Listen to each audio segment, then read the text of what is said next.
Blog Talk Radio. And in those days, there were giants in the land, and the sons of the angels of God looked upon the daughters of men and found them fair, and took of them wives, and their sons became of old great men of renown. So they have been mixing with us on a genetic level since the time of Enoch and Ezekiel's will. Here on Earth we're intrigued by the sun, moon, and stars, and imagine there's got to be planets like ours. Some conceive of a face on the surface of Mars, so in need of a meaning and purpose we lost. That indeed they believe that these might be our gods, or that maybe with time we'll do right and evolve and eventually reach what they seek and then solve all the problems of man. But they really don't know that they fall in the works of our hands are but just filthy rags. So we travel the lands to dig up our past. Time elapses and with it are much of the facts. Some imagine that God came in alien craft. They react in this way, they're so desperate for meaning and purpose, but satanic service, they know that they have evil motives. Am I making you nervous? I'm just scratching the surface. The signs from Ezekiel's wheel, when the skies unfold like scrolls and the breaking of seals. Heed the warning, the message is clear. Heed the warning, the time draws near. See the signs from Ezekiel's wheel, when the skies unfold like scrolls and the breaking of seals. Heed the warning, the message is clear. Heed the warning, the time draws near. In the blink of an eye, all believers will be raptured. Anyone left receives a mark or they're captured. This leader will arise, claim his origins are alien, possessed by Satan on the side of the Nephilim. Profess those who left held us back from evolving, and now that they're gone, we'll solve all of Earth's problems. The worship of any one God will be halted, evolving to gods and ourselves be exalted. They'll play on these lines, and in time they'll devise and arrive at a plan that will help hypnotize all the ones left behind, the spiritually blind. He's stolen their souls, now he's stealing their minds. It's already started, we're seeing the signs. Just study the word, prophecies all aligned. Now chop off the heads of all those who fight at one earth, one world. Aren't you excited? The signs from Ezekiel's wheel, when the skies unfold like scrolls and the breaking of seals. Heed the warning, the message is clear. Heed the warning, the time draws near. See the signs from Ezekiel's wheel, when the skies unfold like scrolls and the breaking of seals. Heed the warning, the message is clear. Heed the warning, the time draws near. Where will you be in the year 2012? Are they casting a spell they're not ready to tell? It's time to reveal what they tried to keep veiled. Pure evil they hail and they sell it so well. He fell from the heavenly realms where he dwelled, a once beautiful angel that tried to rebel. Expelled from the light into darkness and hell, now a serpent and snake with reptilian scale. He wears a disguise with angelic wings and mimics the truth with a lie so obscene. He always repeats the same thing he told Eve, that you'll be supreme, a king or a queen, that you can evolve to an enlightened being, a god of your own that can do anything. He feeds on our souls with this fraudulent scheme in so many ways, but it's all just the same. See the signs from Ezekiel's wheel, when the skies unfold like scrolls and the breaking of seals. Heed the warning, the message is clear. Heed the warning, the time draws near. See the signs from Ezekiel's wheel, when the skies unfold like scrolls and the breaking of seals. Heed the warning, the message is clear. Heed the warning, the time draws near. Why hide yourself with, creating UFO crafts and things like that? Why that deception if that's indeed what's going on? The creatures figured out that there was one way that they could frighten mankind, and that is to present themselves as technologically superior beings from physical UFOs. Why would they want to abduct human beings? UFO abduction might not be caused by physical occupants, but from creatures living in perhaps what we would call another dimension. Posing as occupants. Yes, the same type of interfering, harassing, paraphysical creature in every culture worldwide.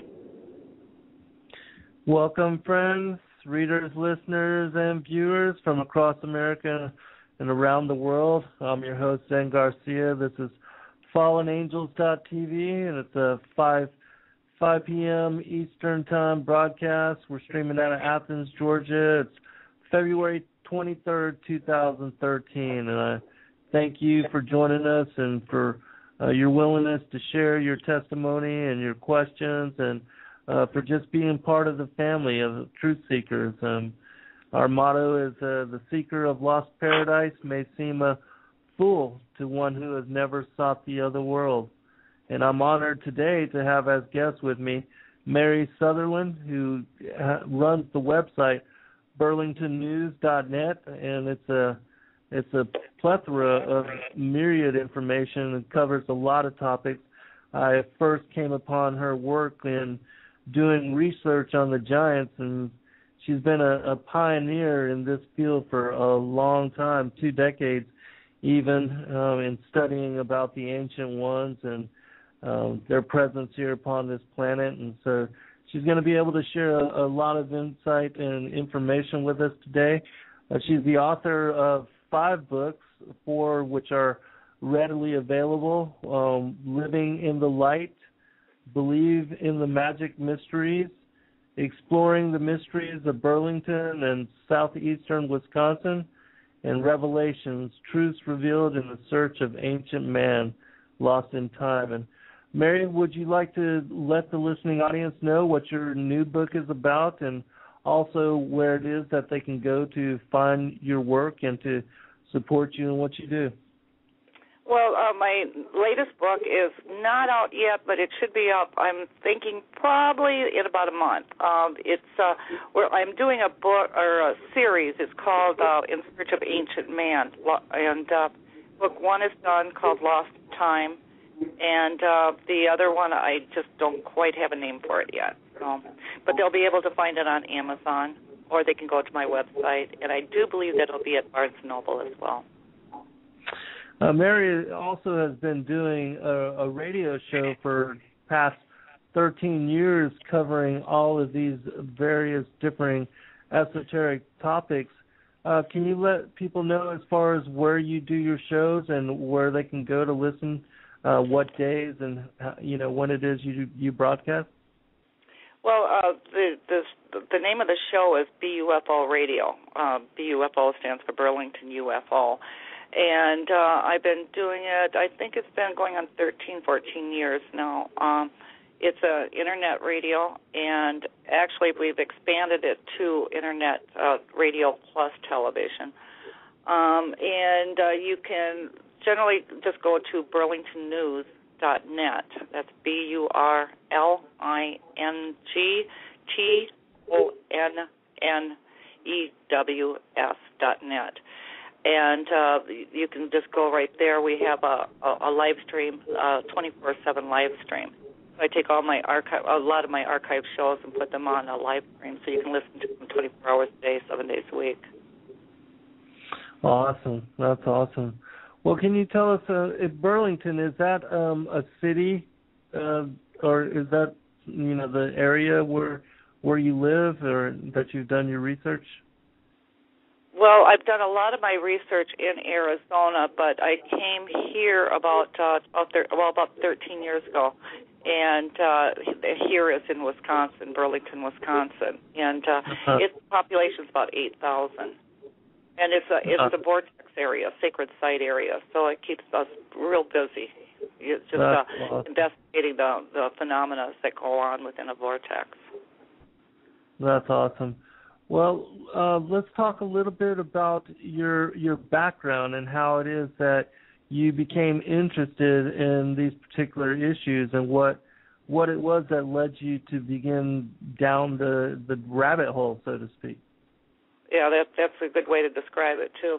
But when I was in Arizona, I had the Phoenician Publishing House, and one of the books that we published was it was a tourist publication, and it was based on the mysteries of the Superstition Mountains. So I would have all these various Native Americans coming in, prospectors and all that, and they would tell me their stories, and then I would publish the stories in this bi-monthly publication I had, and so as the tourists come in, they would have something kind of cutesy to read. But as more and more people started coming in telling these stories, I got interested myself. I started going out into the mountains and investigating it for myself, and And like you said, down the rabbit hole I went. Superstition Mountains, is that the story of there was like a huge cache of not only gold but artifacts, and if I'm correct, didn't the government come in and take everything out, or is that a different story? Well, I think you're thinking of the Lost Dutchman mine, and of course they're still looking for that. And the government keeps a close eye on all the prospectors and different people that go out there in search of it.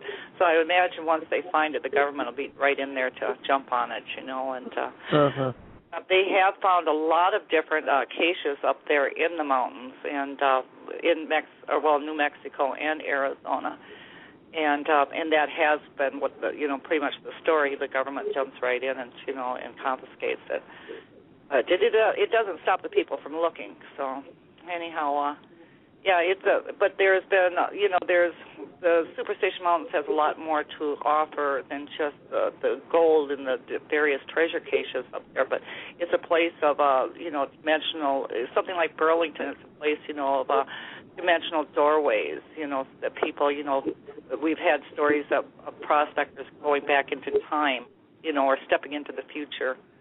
So wow. So that's where it gets its name, Superstition Mountains. They talk about, and that's where I first came across the stories of the little people and the giants is through the, the Native American lore from the Superstition Mountains. Well, would you mind sharing some of the more intriguing stories and some of the research that you've come to find? I've heard of some of the petroglyphs, and then I've even heard that there was an Egyptian type city found there in the Grand Canyon, I believe, in Colorado, and there's also mythologies of like the Knights of Templars having been here prior to Columbus's discoveries, and of course there's all these the ruins that are built into like the side of the canyon walls and their association to the Kachina and to the giants of old. Would you mind sharing some of the more intriguing stories that you've come across? Well, I think I probably want to start with the Native American lore. What got me started on the path of the giants and the little people was Native American out of the Superstition Mountains used to say that the mountains or the little people used to be, that made the Superstition Mountains their home until the giants appeared. And when the giants appeared, they went inside the mountains. And so it was just like, what giants, what little people? And so thus, I started, doing investigations. And that was before we had computers, so I wasn't able to Google anything, which thank God we got Google now, so, it kind of opens up a whole new world for all of us. But so I would have to go out there, drive out to these different places, and ask the questions, and hope that I get the right answers on it. But according to Native American lore, the Native Americans totally believe in giants and the little people. And I think that with the exception of the United States, most of the countries around the world do believe, that giants did roam this earth at one point in time and that there was little people here as well. It seems like, here in North America, it's a taboo subject. It's better than it used to be, but it still has, it's still an uphill battle, trying to get all this information out.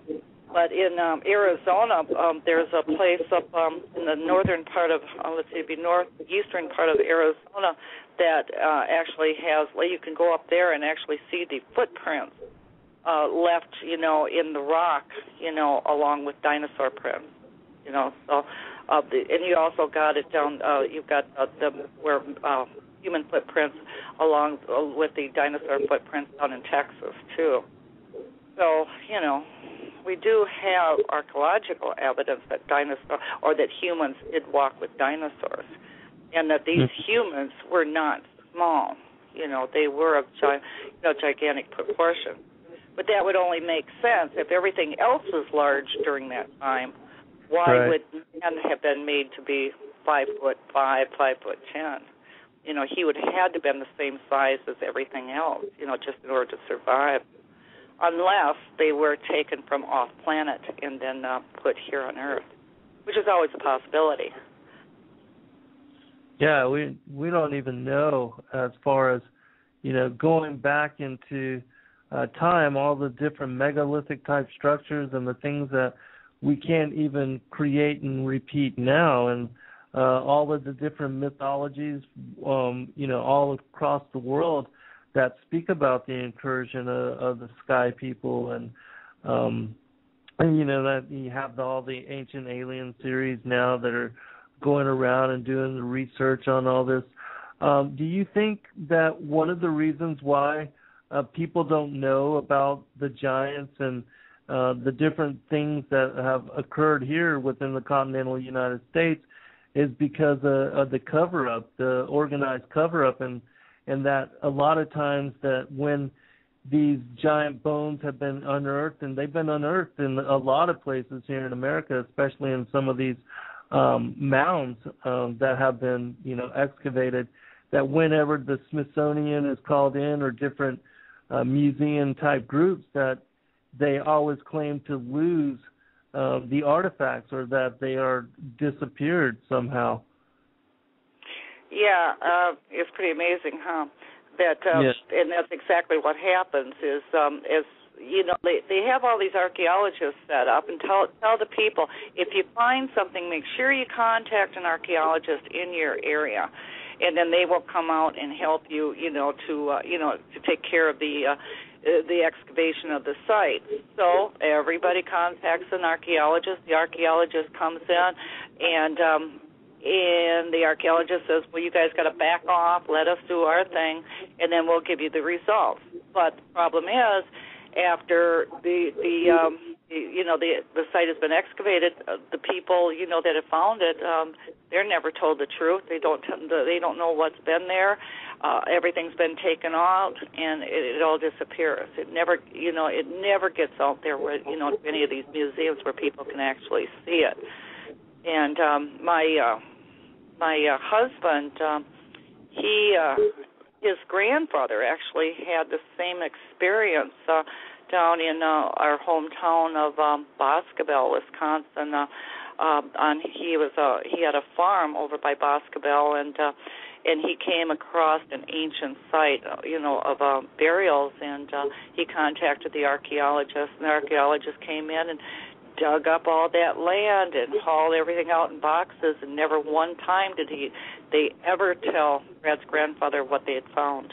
Mm-hmm. The only reason I knew about, it was kind of fun story about how I found out about it, is because I was one winter, things were slow, so a friend of mine had said if you use your library card, you can actually get in, through the library into all these archived newspapers.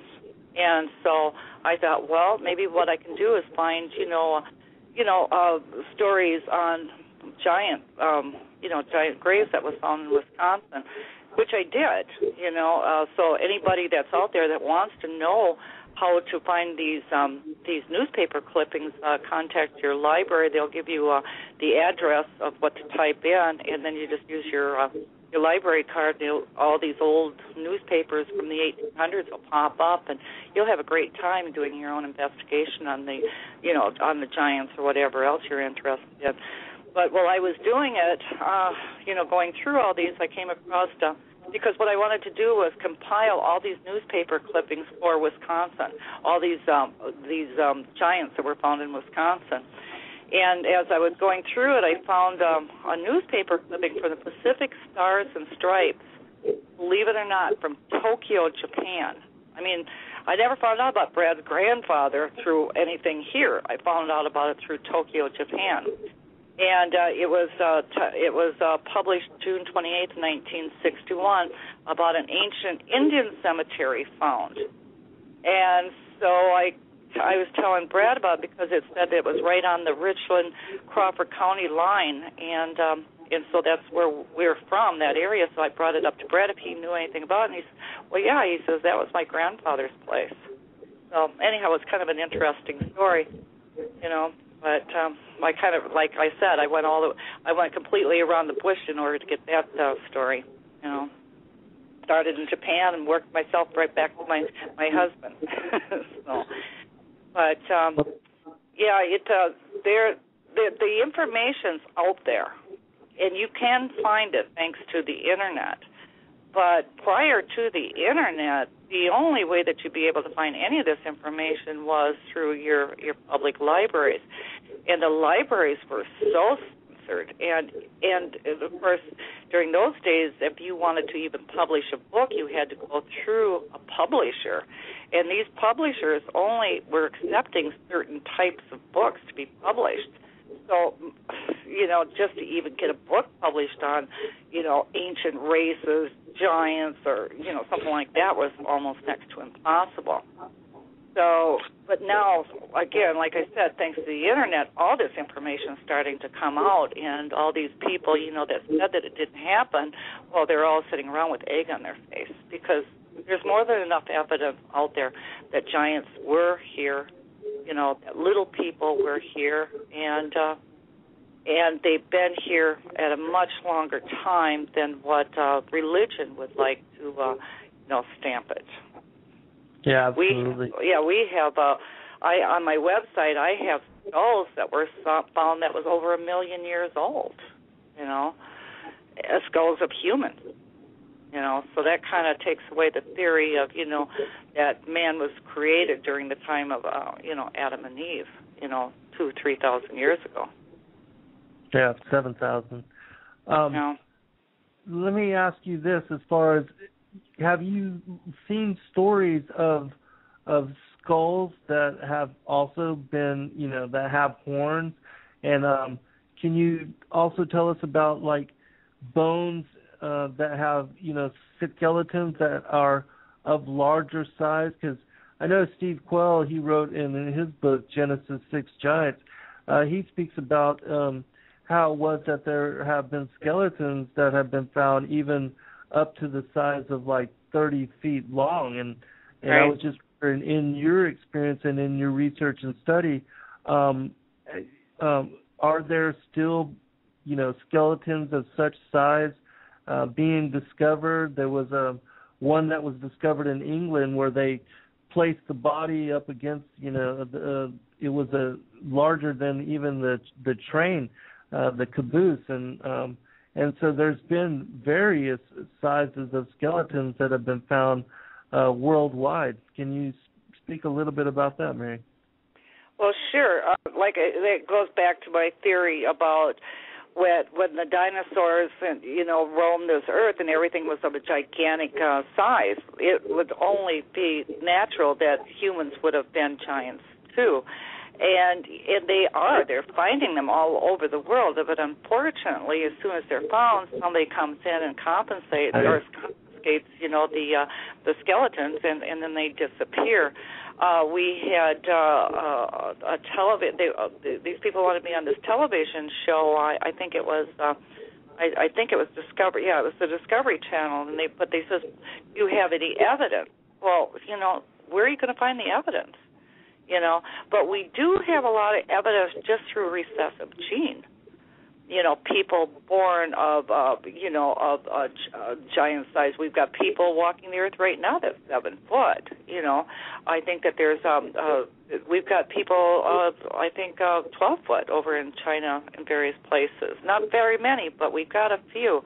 And we've got people being born with 6 fingers and 6 toes. We have people born with double rows of teeth, and that's a recessive gene. Right. So the recessive gene is still, proving out the fact that these did exist. They have found some skeletal remains in, I believe it's in Utah, but. I found out through Wayne Mays that the Mormon Church down there in Salt Lake City they have this huge building with all these artifacts in there that's it's just not open to the public. And of course the Vatican has a lot. The Smithsonian has a lot. But it's just where are you going to? How is the public going to see it? Yeah, but, we don't have access. But we are finding, we're finding pottery in South America, and showing, depicted on the pottery is, a man with dinosaurs. And again, like I said, we found footprints in the stone of human prints with dinosaurs. And then we're finding a lot of artifacts like large-size axes, different types of tools that could only have been made for a giant. A regular-sized human could never even lift these. And then, of course, you brought up the big discovery that they had the Grand Canyon. And that was, I don't have the date in front of me. Let's see if I do. Maybe I do. But anyhow, maybe somebody wants to Google the date. But there was a huge discovery of an ancient race in the Grand Canyon, and they closed that off, and promised that they're going to excavate it, and then they would share this information with the public, because the Arizona, I believe it was the Arizona Gazette, was covering this. And they were going to share the story with the Gazette as to what they found. And, of course, they never did. But it's interesting to note that I think that was in is late 1800s or early 1900s that they found this. But it's interesting to note that even today, 2013, that entire area is roped off. No one can go in there, So they're still hiding whatever they found there, But from what I had heard, that there was large statues of Buddha even in there, showing that we at some point in time that we had, that this country, had people such as India here. There's Lovelock Cave showed evidence of the ancient Egyptians here. It's there. All that information is out there. We can blame it on, the big cover-up that that the government has covered all this stuff up, and we can't, that we can't have access to it. But there's more than enough evidence and pictures on the Internet now, whereas if a person wants to, a regular, Jane Doe, John Doe wants to, John Smith wants to, they can just get right on the Internet and Google in giants and just click on, as soon as Google opens up, just click on images. And, there's thousands upon thousands of pictures, of artifacts that have been discovered. So it's all unfolding, as it was promised. And the people that had the original cover-up, they're going to be sitting with egg on their face. I fully agree with you. I think that, some of this also has to do with the support of, Darwinism and how giants don't fit into that kind of evolutionary theory. And then also with that science, they have this set premise where it's basically like a religion, and they have this whole foundational belief system that they've established and that they're teaching in all the school systems here in America, and that anything that contradicts or that goes against, this theology is quickly eradicated, stripped away, hidden, and put into the vaults of the Smithsonian or the Vatican or wherever it ends up. And they don't want anything that goes contrary to, what science has established as truth for us. Yeah, and that not only works with history, but it's also you see this in physics as well. It's everything. I mean, it's just like they're trying to take a story, trying to take a square peg and just pound it into that round hole. If it doesn't fit, just hit that peg a little bit harder. Keep on hitting it until it finally goes into that round hole. Right. and it doesn't work. And I think that the people today, they're more, they're because of the internet, they're more educated, and they're more awakened, and they're asking questions. And unfortunately, the science of the old paradigm just doesn't have the answers for them. And I think that more and more people are just turning away from, the basics of the academic world, and looking more for their own answers, because you said it. I mean, these people, we're still celebrating Columbus Day, for God's sake. Discovering discovering North America. I mean, and I think that, that's been so proven. Even a fourth grader even knows today that Columbus wasn't the discoverer of America, that there was people here,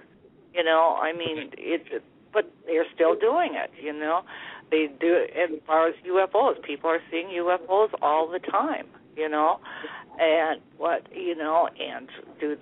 they don't expect, you talk to the military, try to get answers from the military, they don't give you answers either. If they can't feed you a lie, they just don't say anything, So I guess it's up to us. We can sit back and we complain all we want to about the government, and all the lies that they're feeding us, or, we can go that direction, or just turn around and just bite the bullet and just start investigating on our own and coming up with our own answers. And that's what I chose to do a long time ago, is I wasn't getting the right answers. So I decided to investigate it for myself. And then, I decided that once I learned anything I learned, I created my website and I put it up on my website. And I think my website, I laugh about it. It's about, I tell people virtually it's about the size of New York City. You need a map in order to, navigate it. You can spend years on my website, and probably never get to the end of it, But that's because everything I found, I wanted to make sure that it was open for the public to see as well. So. Yeah, you've got a massive amount of information on many, many topics. But as far as your research on the giants and all of the links and the stories and the articles that you shared, it's a library in itself. And you're right, you can spend days, and I have spent days reading through the really interesting things that you have provided there freely, and it's a blessing for those that are intrigued by these particular subjects and that are wanting to do that kind of research for themselves, because it's like a central hub, and I'm sure that's why you are visited quite often by, I'm sure, people from all over the world. Oh, sure. Well, maybe for your listening audience, what we want to do is give the URL for the giant page. It's burlingtonnews.net/giants. So burlingtonnews.net/giants. And on that website, what I've tried to do is compile information that I have found in a way that people can easily navigate it, where it shows giants around the world that were found. But then I broke it down for North America alphabetically according to the state. So if you want to know what giants, the information I have on giants for Arizona, go there and, go to the A's and, read up on it, And so there's quite a lot there. And then also I have a lot of pictures up there as well, so that people can actually see some of the skeletal remains of giants that have been found. Do you think that there's any association to giants and UFOs? The reason I ask this is because it wasn't long ago that Barry Seamus, who's a secular author, an interviewer, he wrote a book about how it was that giants and UFOs had been visiting Israel, and this was in the late 1990s, and that there was also a story of a sighting in, I believe it was Voronezh in Russia, where a group of school children and even police officers and basically the whole town and city there were witness to giants being released out of this one craft, that this one craft had landed, and these 9-foot-tall giants then made their way out of the craft, and it says that they were even looking for something in particular. Are you familiar with those two stories, and could you comment on that? Well, sure. Well, I'm familiar with Barry Chamish's stories because I did a show with Barry on VUFO radio, and he tells and he sent me a DVD of these UFOs. They actually there was people there in Israel. They had their cameras. And they actually videoed all these different UFOs that were coming and going, and he had live witness reports that these the people that were coming out of these UFOs were giants. And they found there was this one giant that, as I remember, it's been a few years since he told me the story, but this woman woke up to a commotion outside of her house. Her dogs were barking, and these giant aliens, as she called them, were in that backyard and killed her dogs and took off running.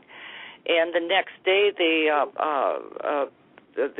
had some investigators that came, and they were actually able to follow these footprints, of where the footprints led them to where a spacecraft had been sitting, and that's where the footprints ended. Apparently they had gotten back into the UFO and taken off. But yeah, the towns that were being visited by these giants, they were terrorized because Barry felt that there had been some sort of a prophecy of the return of Nephilim, and he referred to them as the Nephilim. And right. So these Israelites, they were, they thought it was the end days. They thought that was it for them. But there had been a lot of witness reports on that one in Israel.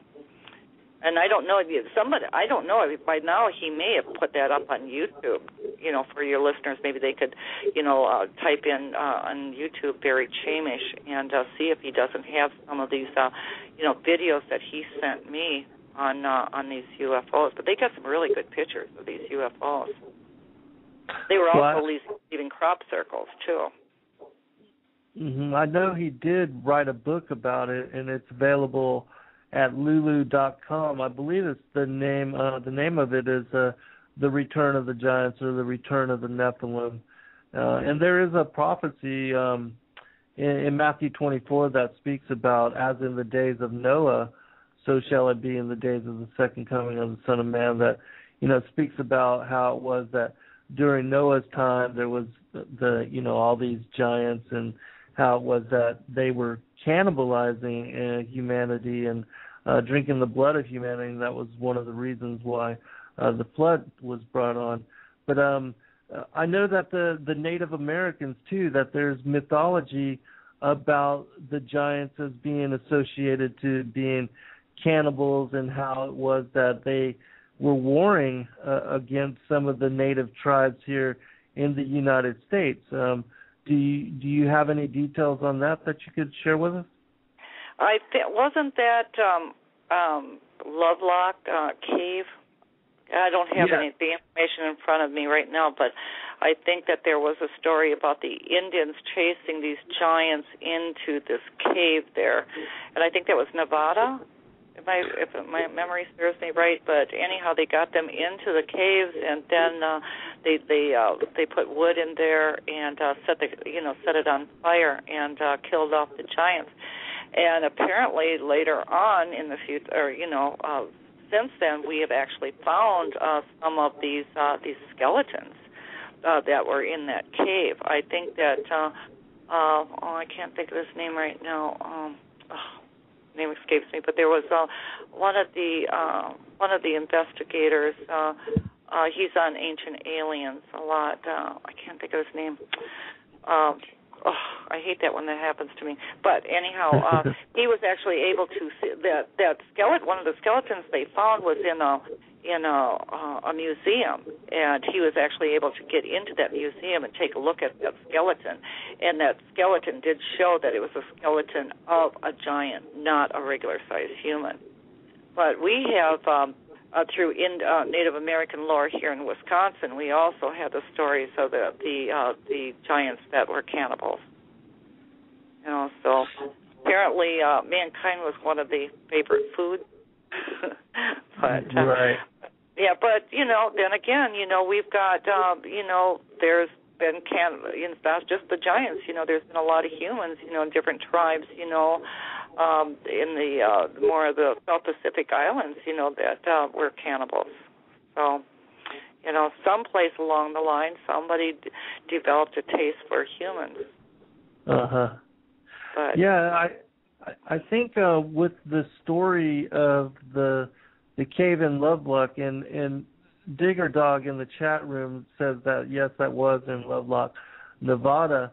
But if I recall correctly, as far as the story, that one Native woman had written a book where she mentioned this particular story and spoke about how it was that her people went to war against the giants because of their abducting, people from their tribe, and that they found out, that they were cannibals and that they were eating and drinking the blood of humanity, and that the story that you brought forth and of them driving them into this particular cave and setting fire to it, but in later excavations, when somebody was searching for bat guano, I believe it was, to serve as fertilizer for the planting of their crops, that they found a number of these bones and bodies, and that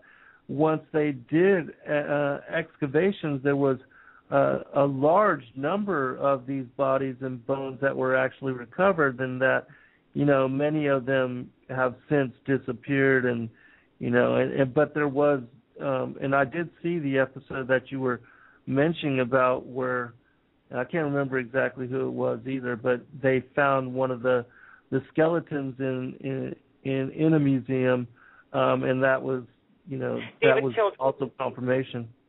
Yeah, I remember it was David Childress that actually was able to see these to see that skull. Mhm. Yeah, David Hatch Childress. David Hatch Childress. Yes, he's done a lot of work in a lot of different places. Have you seen, Mary, the new series on Unearthed America? Yeah, I'm very optimistic about that show. I'm very excited because nothing has ever really been done about the ancient civilizations of North America. It's always been a taboo subject. And thank God that somebody is actually starting to cover North America and bringing up these ancient artifacts, showing that the Mayans were here.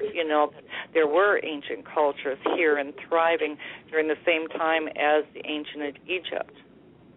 So, kudos to Unearthing America.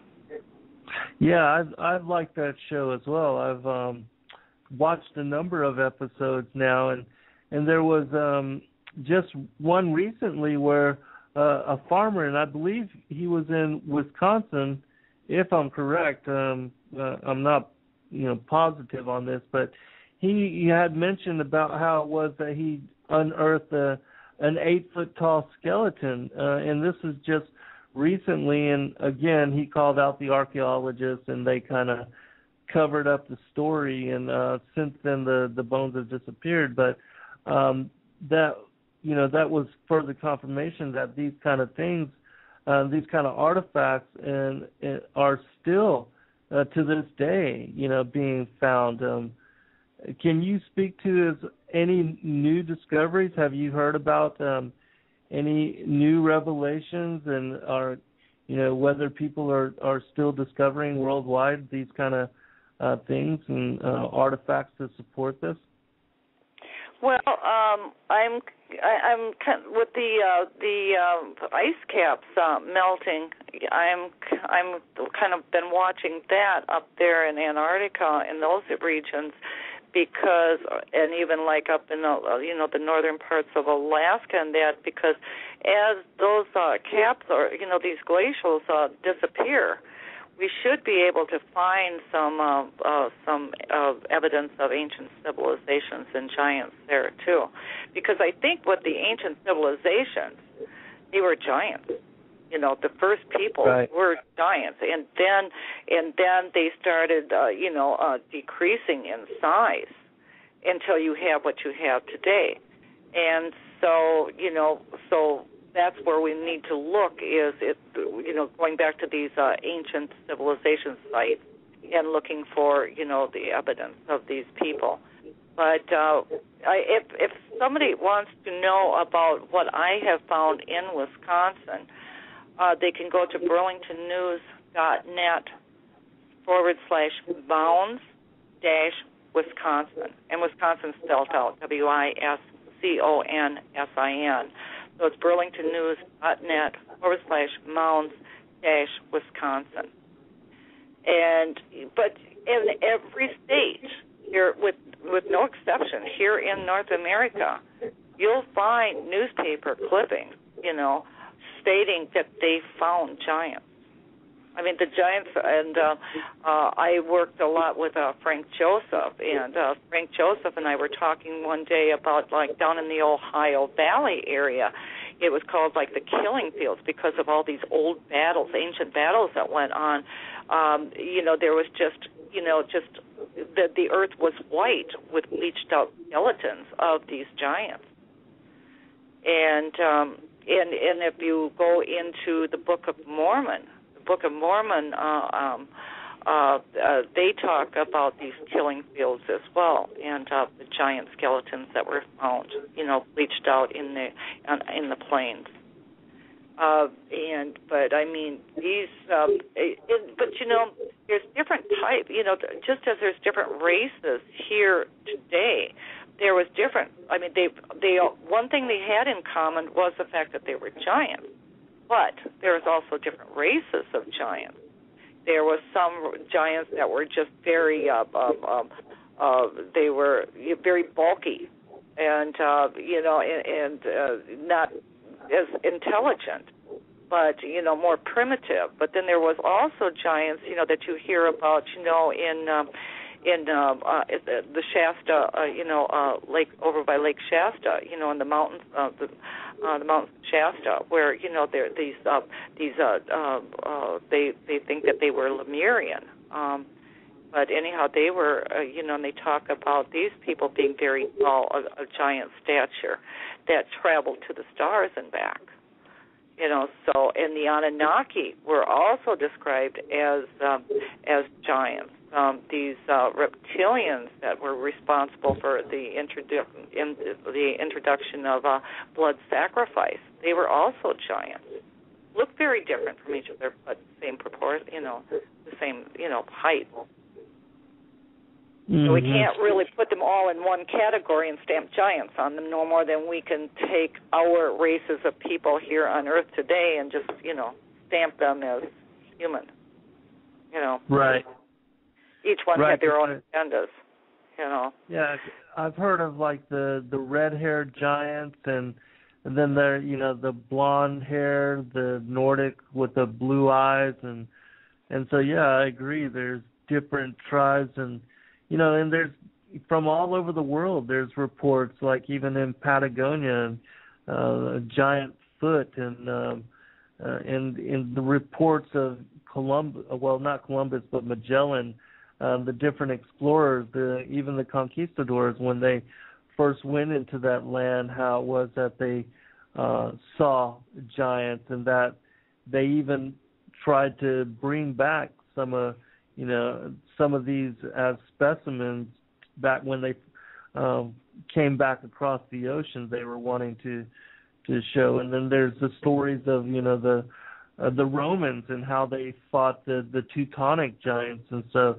Yeah, there was many races and different kinds and tribes of these giants worldwide, and there's all this mythology associated to them going back to, even to the time of the dinosaurs, as you spoke about in earlier reference. Well, I'm trying to find this clipping that I have on giants, but there was a Caesar, and I believe that I'm trying to find it right now. Hopefully I can find it so I can give you a little bit more information on it. But he was from Rome, Caesar. One of the Caesars from Rome was, I believe he stood 8'4" or something like that. Was that Maximus? Yeah, it was. Thank you. Because I can't find that paper that I have on him. But I thought of it when you were talking about. Well, no, I found it. Hold on. We're in luck. Let's see. Here's a Maximus Thrax, Emperor Caesar Gaius, or Gaius Augustus. Anyhow, it says. Let's see. He was 8'6" and heavily muscled man with powerful jaw and close cropped hair, and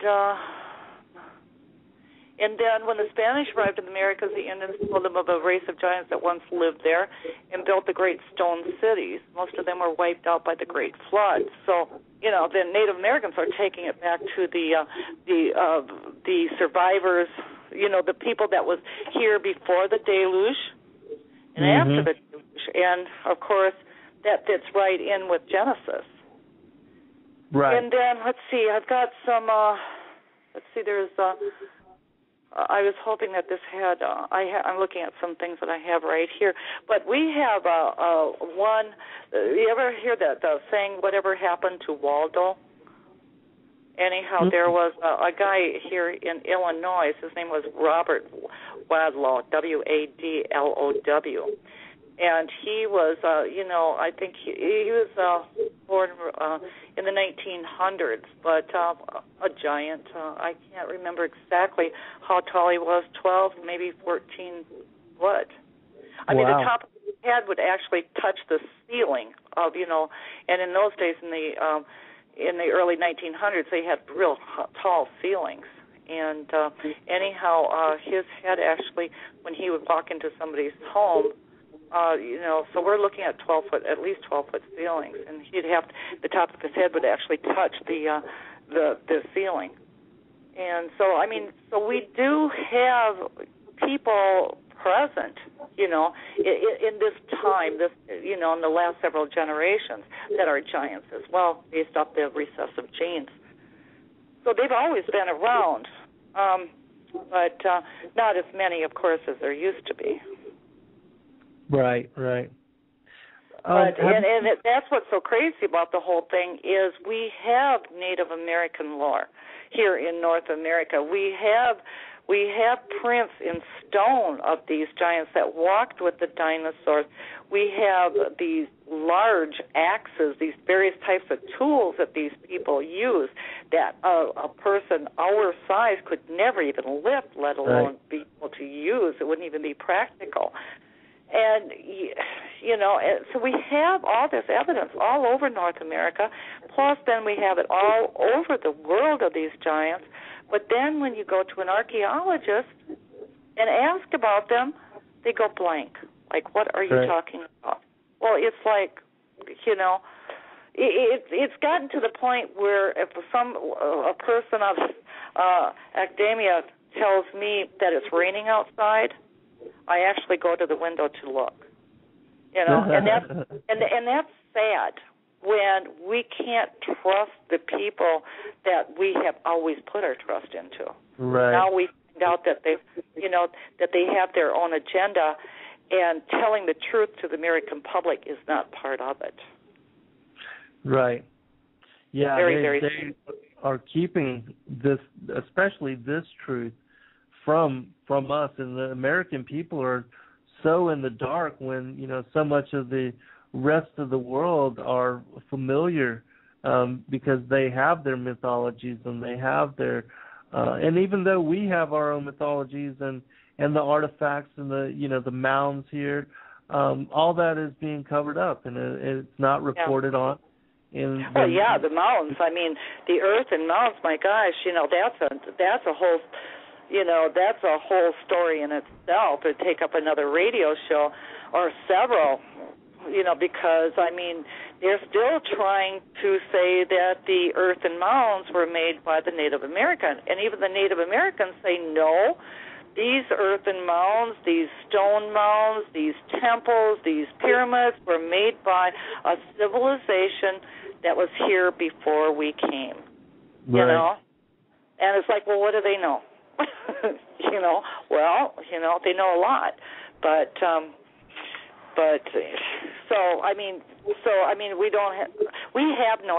the people in North America has no history. We're like orphans. We do, an orphan doesn't know their parents, so then they're always, when they grow up looking for their parents, because it's important to know your roots. Right. And this is something about North America. We have no roots. If we want to go back to our roots, we have to go back to, like our great-great-grandfather came from Ireland or came from Russia or came from Africa or someplace. But you can't say my great-great-great-grandmother or grandfather was born and raised here in North America and, her family was born here and her family here, et cetera, et cetera, et cetera. But right. That is the case. I mean, it's only common sense. If you had... Here you have a whole continent of North America, and they're trying to say that how it became populated was that these people came, well, one is Columbus, and then others will say the Indians came across the Bering Strait here. But, I mean, common sense, tells you if you have a complete civilization in Alaska and Canada, and then you got North America, and then you have another complete civilization in Mexico, Central America, the Yucatan, South America, and these are flourishing civilizations. And to connect Canada with Mexico, you have a large river, the Mississippi River, that starts up in the northern part of North America, right close to Canada, and it runs all the way down into the Gulf of Mexico. And they're trying to say that no one from this area populated North America, that the population all came across the Bering Sea. Well, that doesn't even make sense, or the Bering Strait. It doesn't even make sense. Right. Why would this, with all the hunting ground that they had here, the water they had here, for fish and and the gems and everything that North America had to offer, Canada, the people of Canada didn't bother coming into North America, or the people from Mexico didn't bother coming here, But we bought that story for some reason. I never did, but, some people did. Most people did. Because, why? Because the teachers taught it. Right. If you didn't turn around and on your test, if you didn't write that the people came up from the Bering Strait or Columbus discovered America, well, then you didn't pass that class. Right, right, exactly. Shame on them. Yeah, it's a part of an agenda, definitely. Glenn Kimball and Jonathan Gray, both of them reported on some of the things that were found in some of the mounds here in America, and they speak about, skeletons of giants being within these earthen mounds, and that they were also encased with their armor and their shields and their weaponry, and that there were also found copper tablets and copper plates, some of them exhibiting, hieroglyphics and seemingly connected to Egypt, and a lot of these mounds have contained similar bodies and similar sorts of collections of artifacts and works, and you don't find that being reported on, not at all.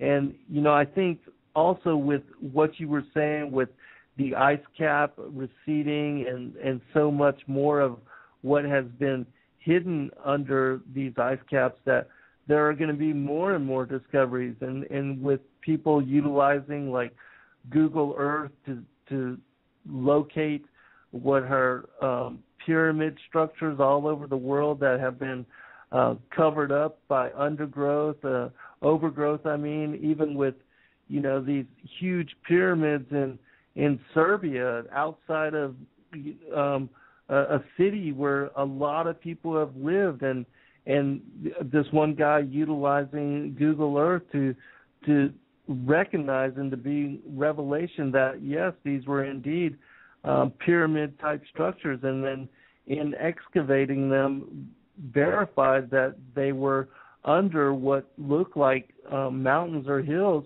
actual artificial structures. And so I think a lot of revelations are going to come out, and a lot of new things are going to be released to the public that are going to force everybody to redefine what they thought they knew as truth and reality. And that you're right, the skeptics are going to have egg on their face.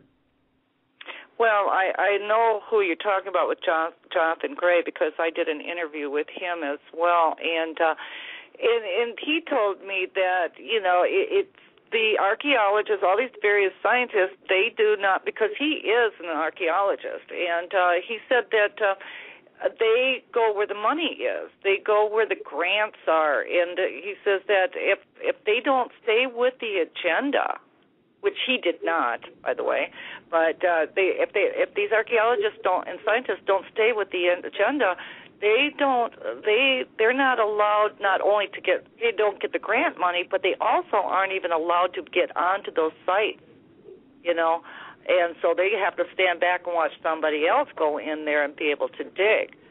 So, so it's hard on them as well. But as I talked to Dr. Bruce Agnew, a physicist, friend of mine, and he had told me that new science will come to be when the old scientists die off. And I think that that's what you're seeing a lot today, is there are new people coming into the field, and they are talking, people like Jonathan Gray, Dr. Bruce Agnew, there's another physicist is Dr. Claude Swanson. These type of people, they are talking, they are sharing the information, and people are listening.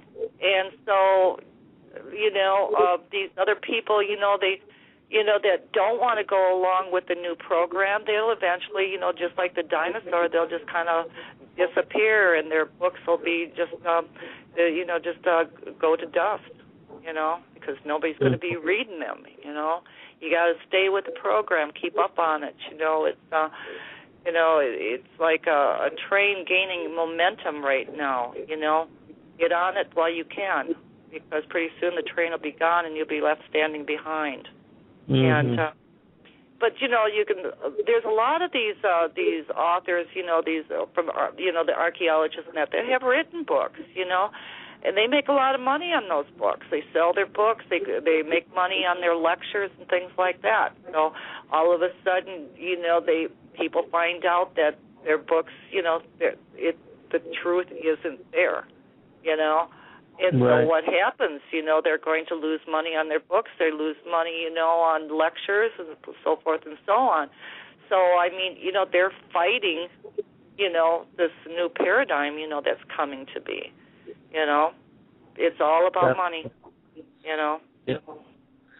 Yep, and for the people that are going against, what has been accepted as truth and has been taught as truth, they are risking, their PhDs, their retirements, and they're risking, even the tenures, their different seats at different universities. And so, for those that are speaking truth to power, they really put themselves at risk and their families because the mainstream science is so against these revelations and trying to keep this away from the people and away from the media. And the media is also complicit because they don't report on these new revelations and these new finds.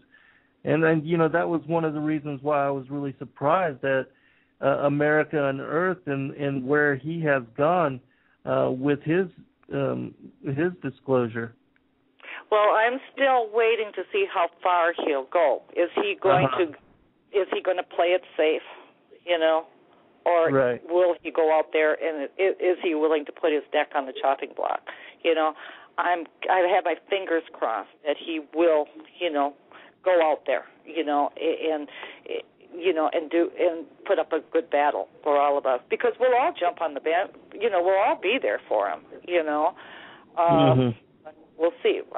Like I said, my fingers are crossed, that this show's going to turn out okay. But, he has to deal with, the network.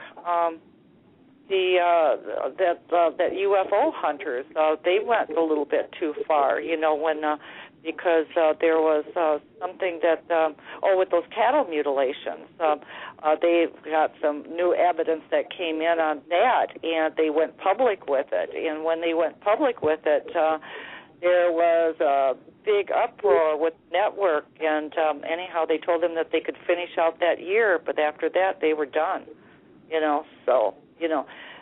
basically what the networks want to do is they'll put these type of shows out just as long as it doesn't step on anybody's toes. They want the shows, but give them the public just enough information where they come back to watch another show, but not enough information, to open up a can of worms. Right. They want the show strictly entertainment, with just a touch of truth to it. And so we'll see.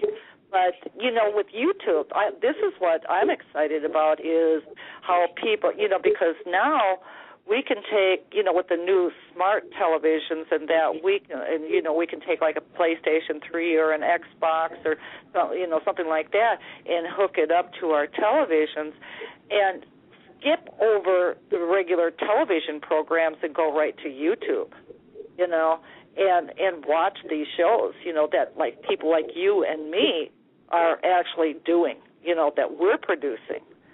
So there's a whole new way of watching television right now, where we don't have to deal with the commercials, we don't have to deal with the propaganda. We can go pick our own shows out and watch them. And another great thing too